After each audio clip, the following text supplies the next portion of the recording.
ஒரு சமூக நீதி நாள் இன்றைக்கு தான் முழுமை பெற்றிருக்கிறது. நாங்கள் தேர்தலில் வேலை செய்யும் பொழுது இன்றைக்கு தான் ஊடகங்கள் இவர் இந்த சாதி, இவர் அந்த சாதி அப்படின்னு இன்னைக்கு விவாதிக்கிறாங்க. ஆனால் தமிழக வெற்றி கழகத்தை பொறுத்தவரை வேட்பாளர்களை நாம் நியமிக்கும் போதும் சரி, தேர்தல் பிரச்சாரங்களை பார்க்கும் போதும் சரி, ஊடக நண்பர்களுக்கு தெரியும், மக்களுக்கு தெரியும், மக்கள் சாதியின் அடிப்படையில் ஓட்டு போடவில்லை. எதிர்கட்சிகள் தவறா பிரச்சாரம் பண்றாங்க, இந்து அறநிலைத்துறையில் இந்த கம்யூனிட்டியிலிருந்து போட்டிருக்காங்கன்னு. ரமேஷ் அவர்களோட கம்யூனிட்டி அவர் இருக்கிற வரைக்கும் எங்களுக்கு தெரியவே தெரியாது. தமிழக வெற்றி கழகத்தை பொறுத்த வரைக்கும் எல்லோரும் இளைஞர்கள், பெண்கள் அதிகம்.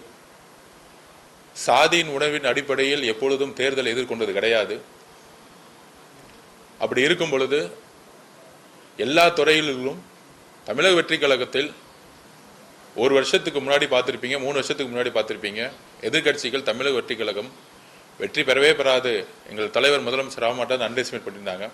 ஆனால் நாங்கள் இளைஞர்கள் எல்லோரும் கடுமையாக உழைத்தோம். தேர்தல் அரசியலில், கட்சியிலுடைய பிரச்சாரத்தில் அப்படி யாரெல்லாம் உழைத்தாங்களோ, இன்னும் உழைத்தவர்கள் லட்சக்கணக்கான பேர் இருக்காங்க. அதில் தலைவர் அவர்கள் எந்த விதமான அடிப்படையும் இல்லாமல் அவங்களோட உழைப்புக்கு ஏற்ற மாதிரி ஒவ்வொரு துறையும் அவரே முழு மனதுடன் எல்லாருக்குமான வாய்ப்பை கொடுத்திருக்கிறாரு.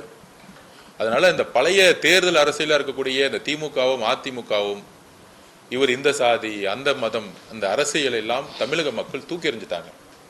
ஒவ்வொரு முடிவும் மதசார்பற்ற கொள்கையிலும் சமூக நீதியின் அடிப்படையிலும் ஒவ்வொரு அமைச்சரும், ஒவ்வொரு நிர்வாகியும்,